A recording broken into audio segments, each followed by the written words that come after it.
વિષય અર્થશાસ્ત્ર, chapter number 6 બજાર. એની અંદર આપણે જોઈએ તો પ્રસ્તાવના આપેલી છે. પ્રસ્તાવનામાં આપણે કીધેલું છે તો કે ભાઈ સામાન્ય રીતે જે સ્થળે વસ્તુઓ કે સેવાઓનું ખરીદ વેચાણ થાય છે તેને આપણે બજાર કહીએ છીએ. તો કે ભાઈ બજાર કોને કહેવાય? તો કે જે સ્થળે વસ્તુઓ અને સેવાઓનું ખરીદ વેચાણ થતું હોય તેને આપણે ક્યાં નામે ઓળખીએ છીએ? તો કે ભાઈ તેને આપણે બજાર તરીકે ઓળખીએ છીએ. આપણો બજાર વિશેનો ખ્યાલ એક ભૌગોલિક વિસ્તાર પૂરતો મર્યાદિત છે. તો કે ભાઈ આપણે એવું વિચારીએ છીએ કે ભાઈ આ જગ્યા જે છે, આ જે સ્થાન છે એ બજાર છે. તો કે ભાઈ એક ભૌગોલિક વિસ્તાર પૂરતો એ ખ્યાલ છે એ આપણા મગજની અંદર બંધાયેલો છે. પણ અર્થશાસ્ત્રમાં અર્થ બતાવે છે કે બજારનો ખ્યાલ વિસ્તૃત છે. કઈ રીતે ખ્યાલ વિસ્તૃત છે તે જોઈએ. તો કે ભાઈ બજારનો અર્થ આપેલો છે એમાં તો કે અર્થશાસ્ત્રમાં વસ્તુ કે સેવાના ખરીદ વેચાણના હેતુથી ખરીદનાર અને વેચનાર એકબીજાના પ્રત્યક્ષ કે પરોક્ષ સંપર્કમાં આવે તે વ્યવસ્થા એટલે બજાર. તો કે અર્થશાસ્ત્રમાં શું કીધું છે? તો કે ભાઈ વસ્તુ કે સેવાના ખરીદ વેચાણના હેતુથી ખરીદનાર અને વેચનાર એકબીજાના પ્રત્યક્ષ કે પરોક્ષ રીતે સંપર્કમાં આવે તેને શું કહેવામાં આવે છે? તો કે ભાઈ બજાર તરીકે ઓળખવામાં આવે છે. બરોબર? ખરીદનાર અને વેચનાર એકબીજાના પ્રત્યક્ષ કે પરોક્ષ રીતે સંપર્કમાં આવે તેવી વ્યવસ્થા એટલે બજાર. પ્રોફેસર સેમ્યુઅલના શબ્દોમાં કહીએ તો બજાર એટલે એવી કાર્ય પ્રણાલી કે જ્યાં ખરીદનાર અને વેચનાર વસ્તુ અને સેવાની કિંમત અને જથ્થાને નક્કી કરવાના હેતુથી એકબીજાના સંપર્કમાં આવે છે. તો કે ભાઈ સેમ્યુઅલ્સને શું કીધું છે? તો કે ભાઈ બજાર એટલે એવી એક પ્રકારની કાર્ય પ્રણાલી કે જ્યાં ખરીદનાર અને વેચનાર છે વસ્તુ કે સેવાની કિંમત અને જથ્થાને નક્કી કરવાના હેતુથી એકબીજાના સંપર્કની અંદર આવે તેને બજાર કહેવામાં આવે છે. બરોબર છે? અહીં આપણે કઈ વ્યાખ્યા યાદ રાખવાની થશે? તો કે ભાઈ પ્રોફેસર સેમ્યુઅલ્સનના શબ્દોમાં શું કીધું છે ફરી એકવાર? તો કે ભાઈ બજાર એક એવી કાર્ય પ્રણાલી છે કે જ્યાં ખરીદનાર અને વેચનાર વસ્તુ અને સેવાની કિંમત અને જથ્થાને નક્કી કરવાના હેતુથી એકબીજાના સંપર્કની અંદર આવે તેને બજાર કહેવામાં આવે છે. બરોબર? આગળ આપણે કીધું છે નંબર બીજું બજારના ઘટકો અથવા તો કાઉન્સની અંદર આપણે કીધું છે બજારના લક્ષણો. તો એની અંદર આપણે જોઈએ તો એવું કીધું છે વાસ્તવમાં બજાર વિશિષ્ટ લક્ષણ ધરાવે છે. જે પૈકી અગત્યના લક્ષણો છે, ઘટકો છે જે નીચે મુજબ છે. આ પ્રશ્ન છે આપણે 5 માર્ક્સની અંદર પૂછી શકાય. શું પ્રશ્ન પૂછે? તો કે ભાઈ બજારના ઘટકો સમજાવો. 5 માર્ક્સની અંદર પૂછે તો એમાં નંબર 1 કીધું છે ખરીદનારા અને વેચનારા. તો કે ભાઈ બજારમાં વસ્તુ કે સેવાના ખરીદનારા અને વેચનારા હોવા ફરજિયાત છે. તો કે ભાઈ બજારની અંદર સેવાના ખરીદનારા અને સેવાને વેચનારા છે ને એ હોવા જોઈએ. તેઓ દ્વારા જ પોતાના અંગત હેતુસર જે વિનિમય કરવામાં આવે છે તેને ખરીદ વેચાણની પ્રક્રિયા કહેવામાં આવે છે. તો કે ભાઈ તેઓ દ્વારા જ પોતાના અંગત હેતુ માટે જે વિનિમય કરવામાં આવે એટલે કે વસ્તુ કે સેવાના બદલામાં વસ્તુ કે સેવા કે નાણાંનો વિનિમય કરવામાં આવે અને ખરીદ વેચાણની પ્રક્રિયા એને કહેવાય.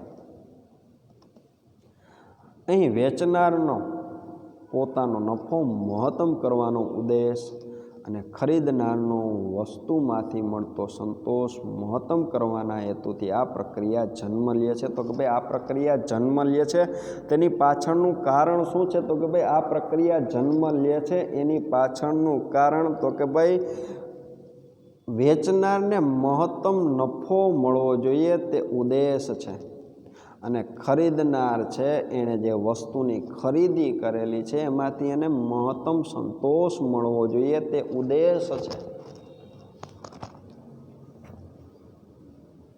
અને આ પ્રક્રિયાથી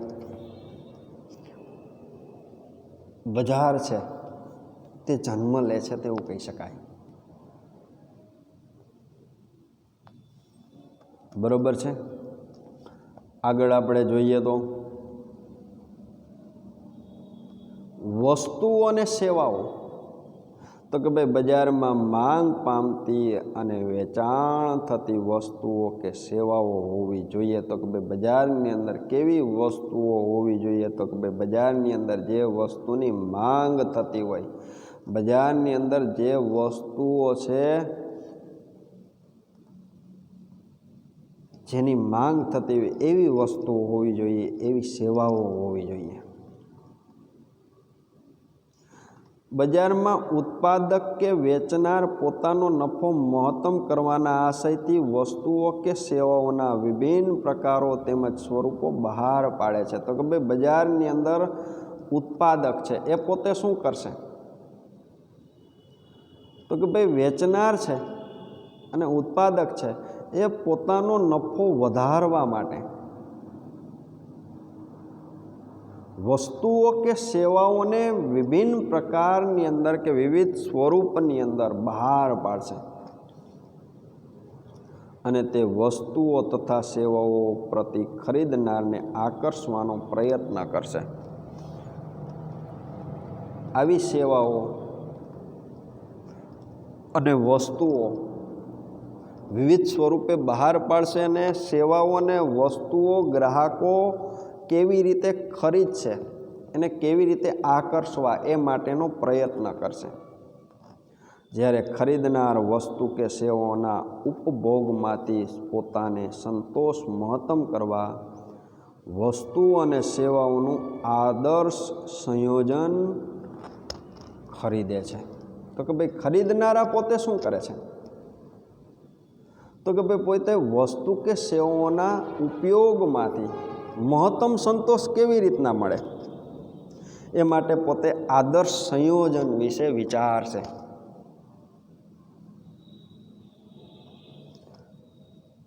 ત્રીજો નંબર કીધો છે સંપર્ક. તો કે ભાઈ બજારના લક્ષણની અંદર પહેલો નંબર આપણે ખરીદનારા અને વેચનારાઓ, બીજો નંબર વસ્તુઓ અને સેવાઓ, અને ત્રીજો નંબર તો કે સંપર્ક. બજાર કહેવાય કોને? તો કે ભાઈ બજારના લક્ષણોની અંદર સમાવેશ કોનો થાય? તો કે જ્યાં સંપર્ક જોવા મળતો હોય. તો કે ભાઈ બજારમાં વસ્તુ કે સેવાના ખરીદનારા અને વેચનારા એક અથવા બીજા પ્રકારે એકબીજાના સંપર્કમાં આવે છે. તો કે ભાઈ ખરીદનારા અને વેચનારા એકબીજાના સંપર્કની અંદર આવે છે. આ સંપર્ક પ્રત્યક્ષ કે પરોક્ષ સ્વરૂપે હોઈ શકે છે. તો કે ભાઈ આવો સંપર્ક કયા સ્વરૂપે હોય છે? તો કે ભાઈ કાં તો પ્રત્યક્ષ રીતે સંપર્ક થતો હોય અથવા તો પરોક્ષ રીતે સંપર્ક થતો હોય છે. વર્તમાન સમયમાં ખરીદનારા અને વેચનારા એકબીજાના રૂબરૂ સંપર્કમાં આવે છે અથવા તેઓ નીચેની રીતે સંપર્કમાં આવે છે. તો કે ભાઈ અહીંયા ખરીદનાર અને વેચનાર છે એ એકબીજાના સંપર્કની અંદર કેવી રીતે આવે છે?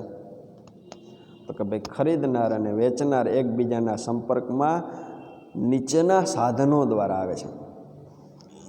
તો એમાં નંબર 1 કીધો છે તો કે ભાઈ ટેલી શોપિંગ. તો કે ભાઈ ટેલી શોપિંગ કહેવાય કોને? તો કે જેમાં તેઓ વસ્તુઓ કે સેવાઓની જાત ખરાઈ કરી ટેલિફોન દ્વારા વસ્તુ કે સેવાની ખરીદીના ઓર્ડર આપે છે. તો કે ભાઈ ટેલી શોપિંગ અહીંયા કોને કીધું છે? તો કે જેમાં તેઓ વસ્તુઓ અને સેવાઓની જાતે ખરાઈ કરે. જોવે પોતે કે એની ગુણવત્તા કેવી છે, એની અંદર કયા કયા ઘટકોનો સમાવેશ થાય છે, એનો અભ્યાસ કરે. અને ટેલિફોન દ્વારા વસ્તુ કે સેવાની ખરીદીના ઓર્ડર આપે તેને ટેલી શોપિંગ કહેવામાં આવે છે. નંબર બીજો અહીંયા કીધો છે તો કે ભાઈ ઓનલાઈન શોપિંગ.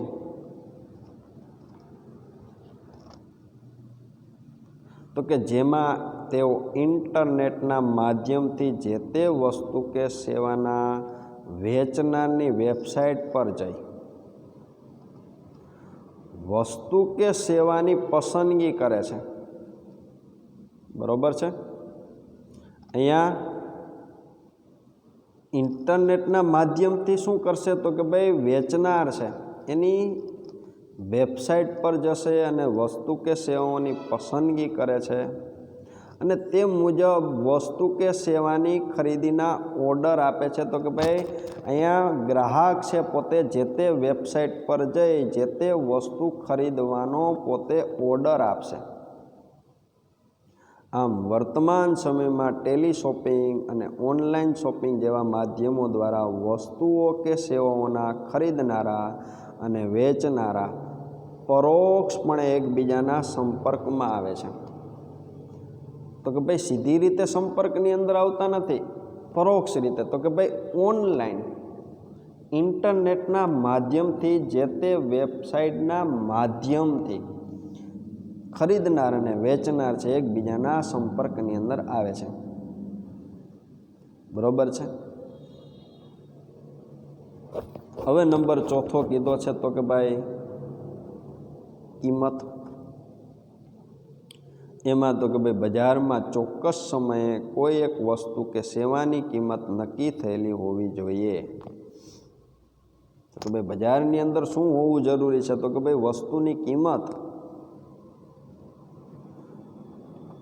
બજારમાં વસ્તુ કે સેવાની કિંમત વસ્તુ કે સેવાની માંગ અને તેના પુરવઠાના પરિબળ દ્વારા નક્કી થાય છે. તો કે ભાઈ વસ્તુની કિંમત શેના દ્વારા નક્કી થાય છે તો કે ભાઈ વસ્તુની કિંમત બજારની અંદર જે તે સેવા છે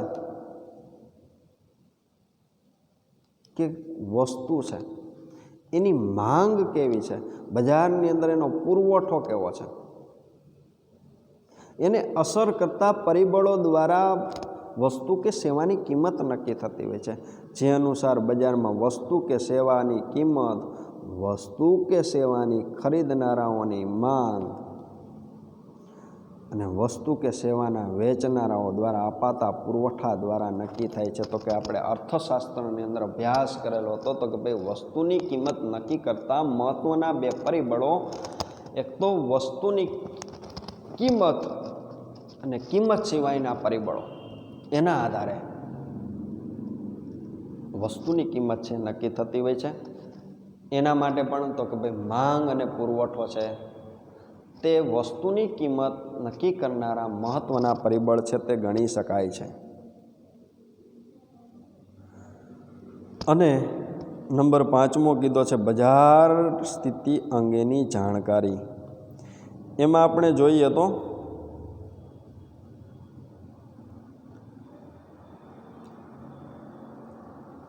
તો કે ભાઈ બજાર સ્થિતિ અંગેની જાણકારી વસ્તુ કે સેવાના ખરીદનારા અને વેચનારને હોવી જરૂરી છે. તો કે ભાઈ બજારની જે પરિસ્થિતિ છે એની માહિતી છે એ કોને હોવી જોઈએ તો કે ભાઈ ખરીદનાર અને વેચનાર.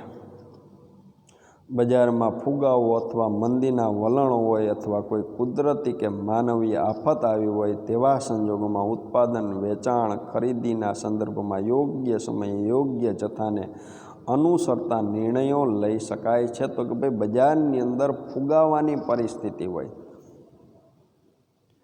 મંદીની પરિસ્થિતિ હોય તો કે ભાઈ ફુગાવાની અંદર શું હોય છે તો કે ભાઈ પબ્લિક પાસે મોટા પાયા પર નાણાં હોય છે, વસ્તુની કિંમત છે એ વધુ જોવા મળતી હોય છે અને ખરીદીનું પ્રમાણ પણ વધુ જોવા મળતું હોય છે. મંદીની અંદર શું હોય છે તો કે ભાઈ વ્યક્તિ પાસે નાણાંની અછત હોય છે, વસ્તુનું વેચાણ છે એ મોટા પાયા પર થતું હોતું નથી. તો આવી બધી બાબતો છે એની માહિતી છે એ ધંધાકીય એકમના ઉત્પાદન સાથે સંકળાયેલા વ્યક્તિ પાસે હોવી જરૂરી છે.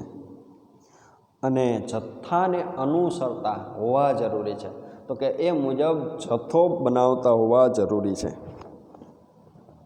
તો અહીંયા બજાર છે તેના ઘટકો છે, બજાર છે એના લક્ષણો છે તે પૂરા થાય છે.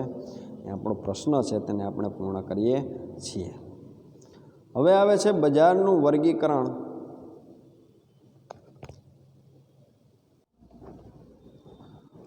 જેમાં આપણે જોઈએ તો કે ભાઈ અર્થશાસ્ત્રીઓ બજારનું વર્ગીકરણ જુદા જુદા માપદંડોને આધારે કરે છે.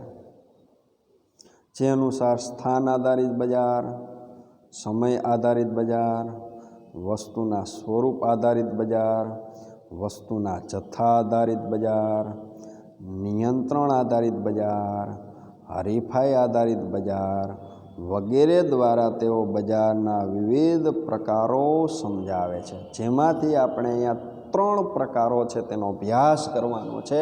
તો કે ભાઈ કયા 3 પ્રકારો? તો કે ભાઈ સ્થાન આધારિત બજાર, જથ્થા આધારિત બજાર અને હરીફાઈ આધારિત બજાર. અહીંયા આપણે અભ્યાસ કરવાનો છે બજારનું વર્ગીકરણ કેટલી રીતે કરેલું જોવા મળે છે. તો કે 3 રીતે: સ્થાન, જથ્થા અને હરીફાઈ આધારિત.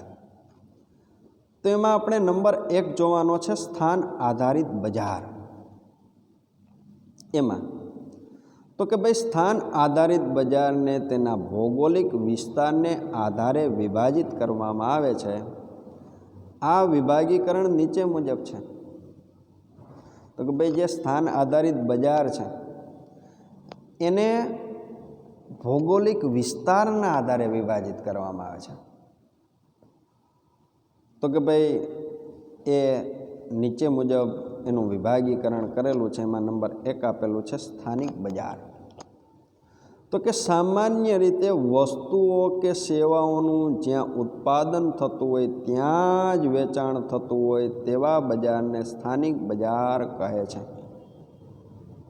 સ્થાન આધારિતની અંદર પહેલો નંબર શું કીધો છે? તો કે સ્થાનિક બજાર. કીધું કોને? તો કે ભાઈ જે જગ્યાએ વસ્તુઓ અને સેવાઓનું ઉત્પાદન થતું હોય અને ત્યાં જ પાછું શું થતું હોય? તો કે ભાઈ વેચાણ થતું હોય.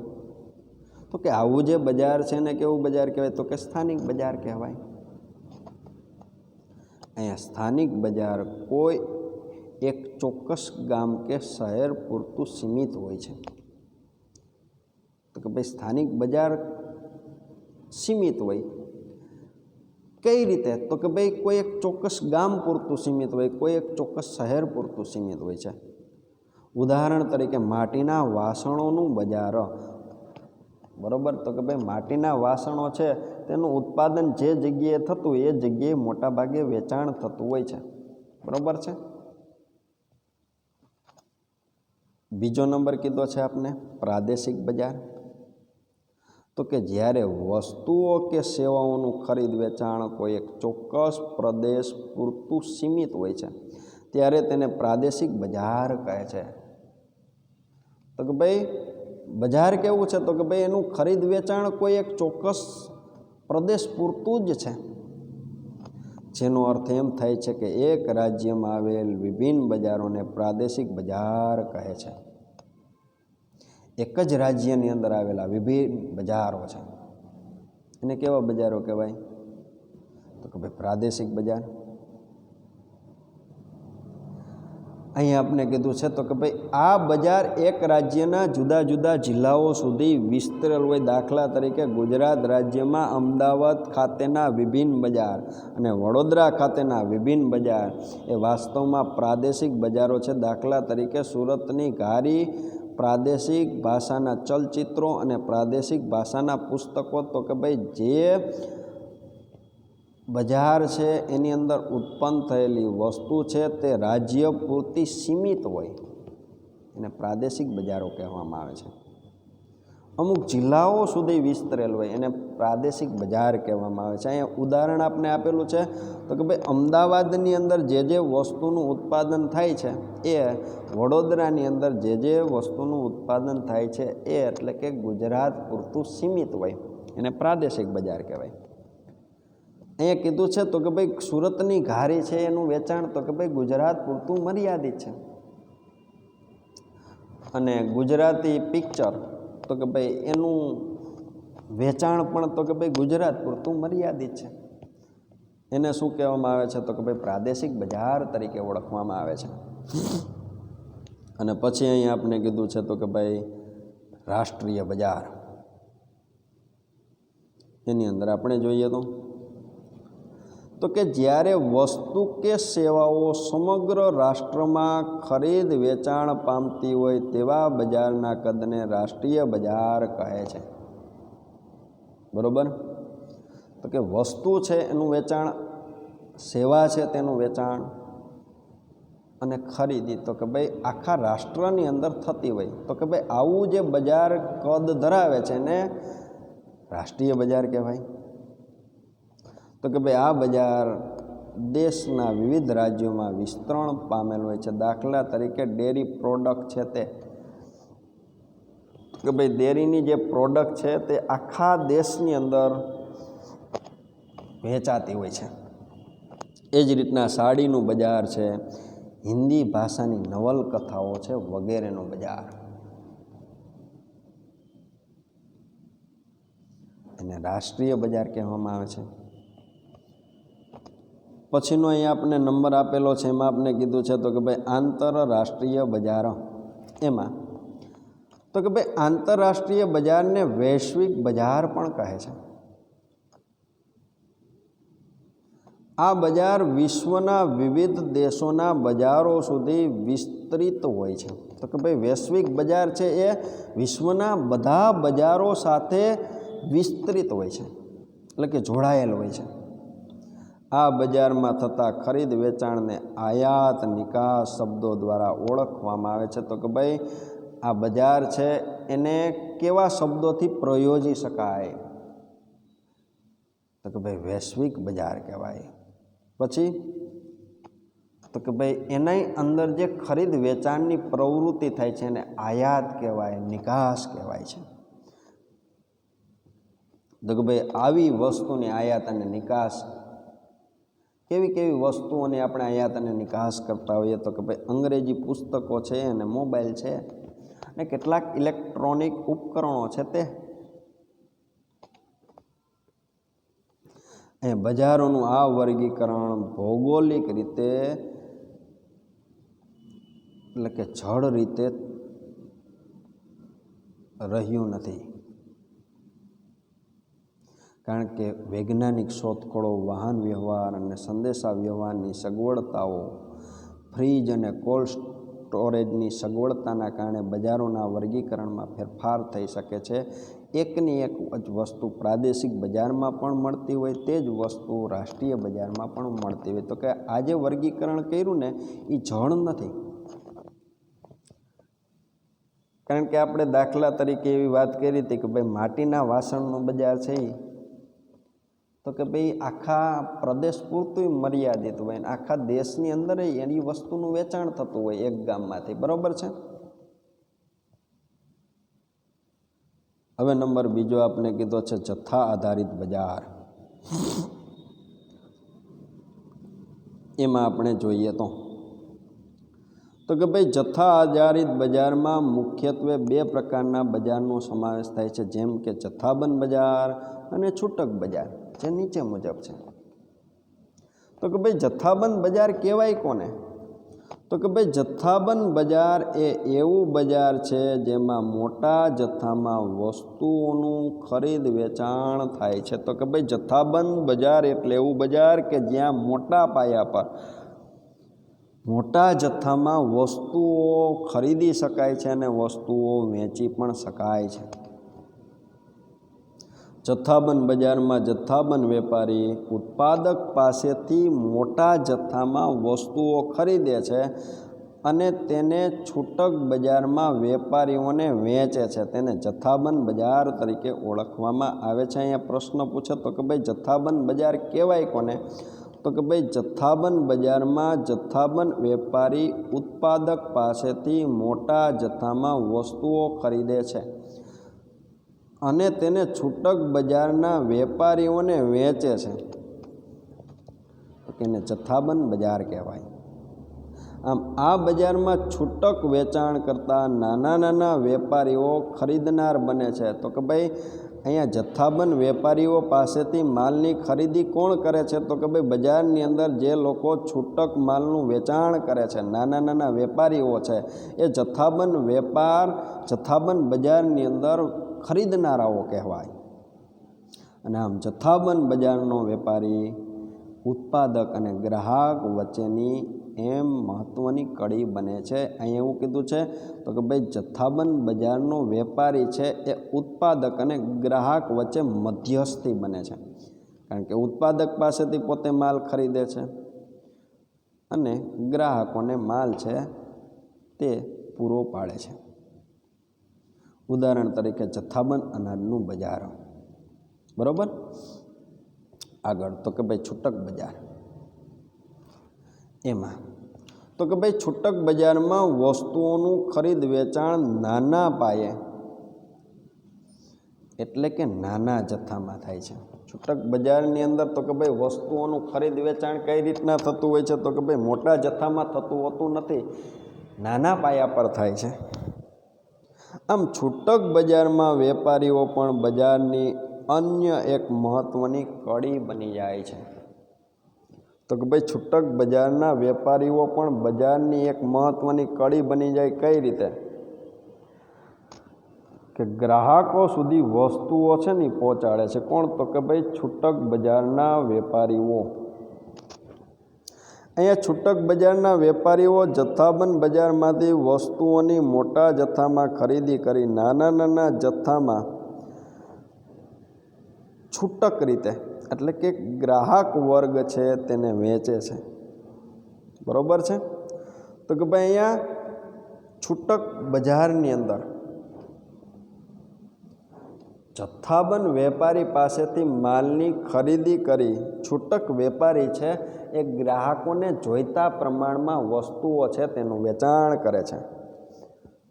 આમ તો કે ભાઈ છૂટક બજારના વેપારીઓ વસ્તુઓનું પુનઃ વેચાણ કરે છે અને ગ્રાહકોને તેઓની જરૂરિયાત અનુસાર વસ્તુઓ અને સેવાઓ પહોંચાડે છે. તો કે ભાઈ અહીંયા વેપારીઓ છે એક જગ્યાએથી વસ્તુની ખરીદી કરી અને પાછું વેચાણ કરે છે એટલે એને પુનઃ વેચાણ કહેવાય. અને ગ્રાહકોને તેમની જરૂરિયાત અનુસારની વસ્તુઓ અને સેવાઓ પહોંચાડે છે. એટલે કે જોઈતા પ્રમાણમાં વસ્તુઓ આપે છે, જોઈતા પ્રમાણમાં સેવાઓ પણ આપે છે. છૂટક બજાર કહેવામાં આવે છે. હવે વાત આવે છે હરીફાઈ આધારિત બજાર. તો કે ભાઈ હરીફાઈ આધારિત બજારની અંદર આપણે જોઈએ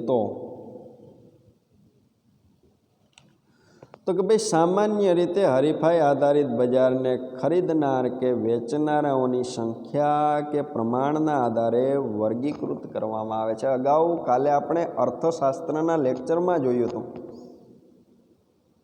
આ શબ્દો. તો કે ભાઈ જેમાં મુખ્યત્વે વેચનારાનું બજાર અગત્યનું છે. તેમાં પૂર્ણ હરીફાઈ, ઇજારો, ઇજારાયુક્ત હરીફાઈ, અલ્પ હસ્તક ઇજારો જેવા પ્રકારો ધરાવે છે. અહીંયા હરીફાઈને આધારે બજારને બે વિભાગની અંદર વહેંચી શકાય છે. ક્યાં બે? તો કે ભાઈ એક તો પૂર્ણ હરીફાઈવાળું બજાર અને બીજું શું કીધું? તો કે ભાઈ અપૂર્ણ હરીફાઈવાળું બજાર. બરાબર.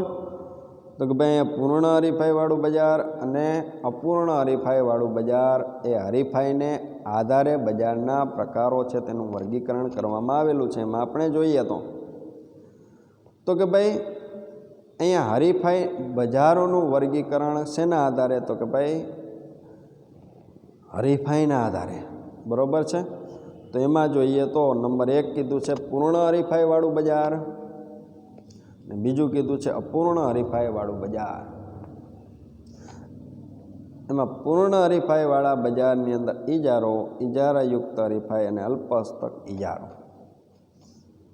ફરીથી એકવાર તો કે ભાઈ બજારોનું વર્ગીકરણ એમાં પૂર્ણ હરીફાઈવાળું બજાર, અપૂર્ણ હરીફાઈવાળું બજાર, એમાં ઇજારો, ઇજારાયુક્ત હરીફાઈ અને અલ્પહસ્તક ઇજારાનો સમાવેશ થાય છે.